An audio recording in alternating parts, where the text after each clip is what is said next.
गौरी, चिड़िया आने ही वाली होगी और हमारी खिचड़ी पककर तैयार हो गई है। किसी ना किसी तरह कोई ऐसा उपाय निकालो कि इस बार भी ये सारी खिचड़ी हम ही खाएं। ये काम तुम मुझ पर छोड़ दो, मैं चिड़िया को फिर से उल्लू बना दूंगी। तुम बस चुपचाप देखते जाना। शैतान कौवे बैठे ऐसे बातें कर रहे थे कि चिड़िया भी नमक लेकर आ जाती है। कौवे भैया, मुझे तो नमक ही नहीं मिल रहा था, बहुत मुश्किल से नमक ढूंढ कर लाई हूँ। अब जल्दी से खिचड़ी में नमक डालो, हम मिलकर जी भरकर खिचड़ी खाएंगे। चिड़िया, अब इतनी भी क्या जल्दी है? खिचड़ी में मिर्ची ज्यादा है, बहुत तीखी होगी खिचड़ी। तुम ऐसा करो, ये बर्तन ले जाओ और नदी से पहले पानी ले आओ। मैं पानी तो ले आती हूँ, परंतु ऐसा ना हो कि मेरे पीछे पीछे से आप दोनों अकेले अकेले ही सारी खिचड़ी खा जाओ। ना ना चिड़िया बहन, आप चिंता ना करें, बस पानी ले आए, फिर हम मिलकर खिचड़ी खाएंगे। चिड़िया बर्तन लेकर पानी लेने जाती है। मुझे सब जल्दी से करना होगा, उन कौवों का क्या भरोसा, कहीं सारी खिचड़ी ही ना खा जाए। चिड़िया ऐसा सोचते हुए नदी की तरफ जा रही थी। गौरी, अब जल्दी से खिचड़ी खाना शुरू करो, चिड़िया पानी लेकर आने ही वाली होगी। कालू, तुम क्या जानो, जो बर्तन मैंने चिड़िया को पानी लाने के लिए दिया है उसमें तो छेद है। चिड़िया आ भी गई तो उसे फिर से जाना पड़ेगा, क्योंकि सारा पानी तो रास्ते में ही बह जाएगा। फिर वो दोनों शैतान कौवे खिचड़ी खाना शुरू करते हैं। चिड़िया भी बर्तन में पानी डालती है और वापस उड़ती है। चिड़िया बहुत तेजी से उड़ रही थी, परंतु जैसे ही चिड़िया घर के पास आती है तो वो देखती है कि बर्तन में तो पानी नहीं है। अरे ये क्या, बर्तन में तो पानी है ही नहीं, शायद मैं जल्दी में बर्तन में पानी डालना ही भूल गई हूँ। ऐसा सोचकर चिड़िया फिर से नदी की तरफ उड़ती है। कालू जी, मेरा तो पेट अब फटने वाला है, मुझसे और खिचड़ी नहीं खाई जाती, मैं तो सारी ही खाकर दम लूंगा। कालू कौवा और गोरी कौवी फिर से खिचड़ी खाना शुरू करते हैं। चिड़िया भी अपने बर्तन में पानी डालती है। इस बार वो गौर से देखती है, उसे बर्तन में छेद नजर आता है। इस बर्तन में तो छेद है, मैं ऐसा करती हूँ, इस बर्तन में एक पत्ता रख लेती हूँ और फिर पानी डालती हूँ।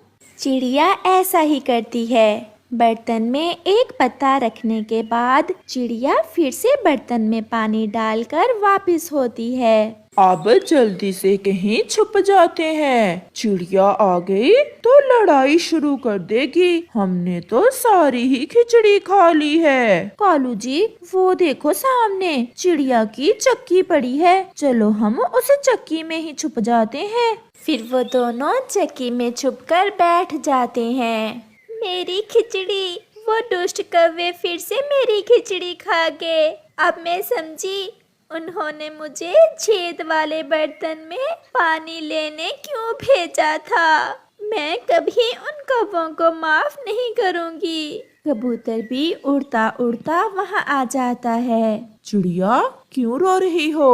मैंने और कौवों ने मिलकर खिचड़ी बनाई थी, उन्होंने मुझे छेद वाले बर्तन में पानी लेने भेज दिया और पीछे से सारी खिचड़ी खाकर कहीं छुप गए हैं। चुप कर जाओ चिड़िया, वो कौवे तो है ही ऐसे, हम फिर से खिचड़ी बना लेते हैं। परंतु कबूतर भैया, मेरे पास खिचड़ी बनाने का सामान भी नहीं बचा।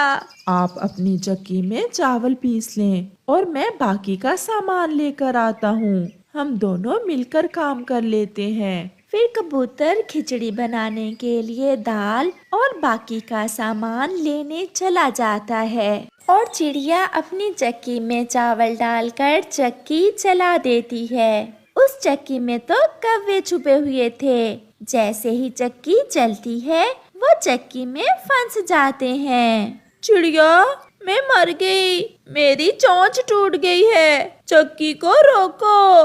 हाय मेरी पूंछ, हाय मेरी पूंछ। रुको चिड़िया, चक्की को रोको, मैं मर जाऊंगा। अब मजा आया तुम्हें अकेले अकेले मेरी खिचड़ी खाकर चक्की में छुपने का। ऐसा कहते हुए चिड़िया फिर से चक्की को घुमाती है और कौवों की तो चीखें निकल रही थीं। जग्गू कौवा बहुत शरारती कौवा था। वो जंगल के हर छोटे और बड़े पक्षी को तंग करता था। सभी पक्षी जग्गू की वजह से बहुत परेशान थे। जग्गू जब छोटा था तो सिर्फ शरारतें ही करता था, लेकिन अब बड़ा होने के साथ ही उसने जंगल में चोरियां भी शुरू कर ली थीं।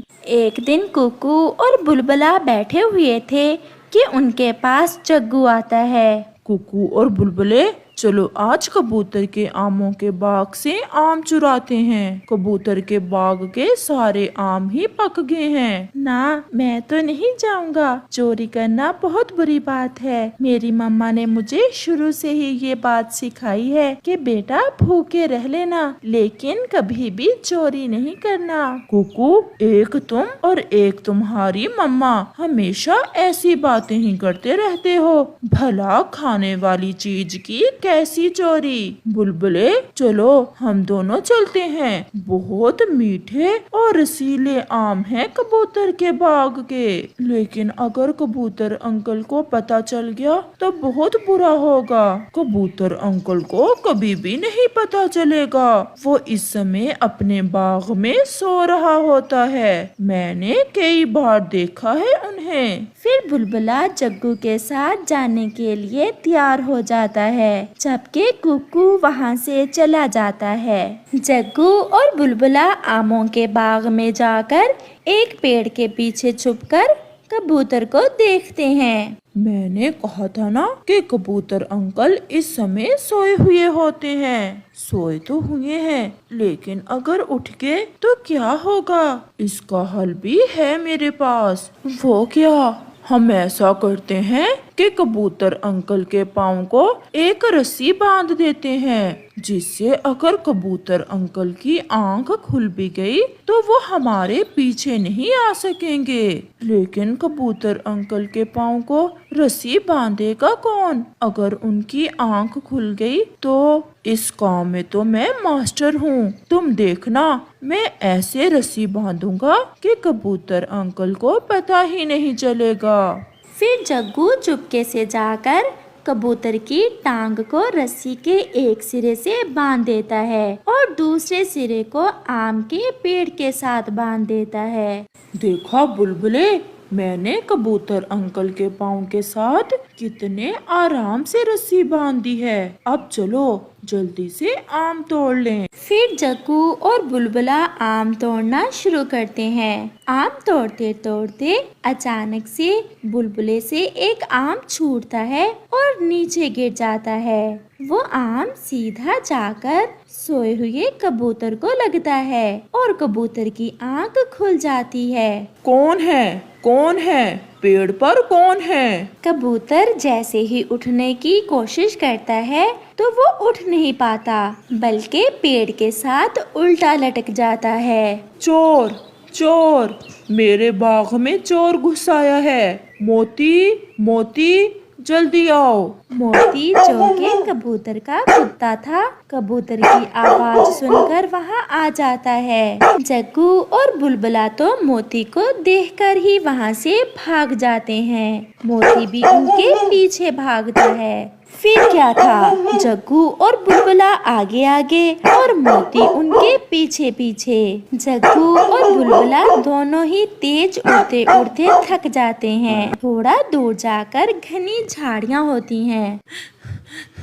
बुलबुले, बुलबुले, मैं तो थक गया हूँ।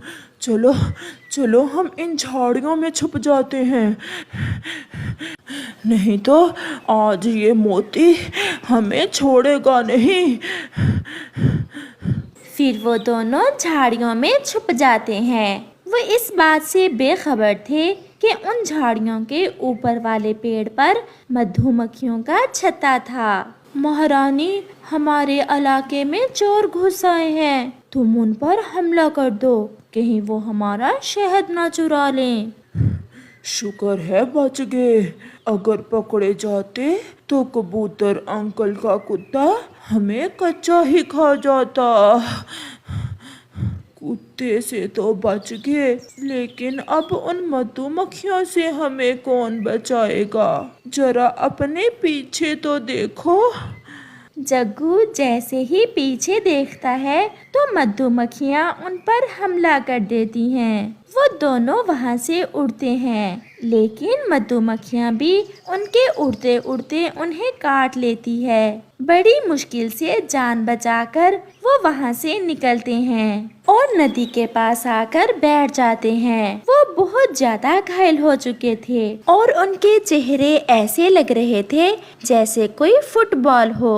थोड़ी देर में कुकू भी वहाँ नदी से पानी पीने आता है। वो उनकी हालत देखकर सब समझ जाता है। जग्गू और बुलबुले, क्या आम खाए हो? हाँ हाँ, बहुत मीठे और रसीले आम थे। लगता है आप दोनों ने आम कुछ ज्यादा ही खा लिए हैं। मुझे तो तुम दोनों सूजे हुए, मेरा मतलब है मोटे दिख रहे हो। जग्गू, अब मेरा भी मन कर रहा है आम खाने को। तुम तो आम चुराने में मास्टर हो, मेरे साथ चलोगे ना? ना बाबा ना, मैं अब आम नहीं खाया करूँगा। मुझे अब आम पसंद नहीं रहे। ऐसे कहते हुए जग्गू वहाँ से भाग जाता है। कुकू और बुलबुला उसे भागता देख हंसने लग जाते हैं।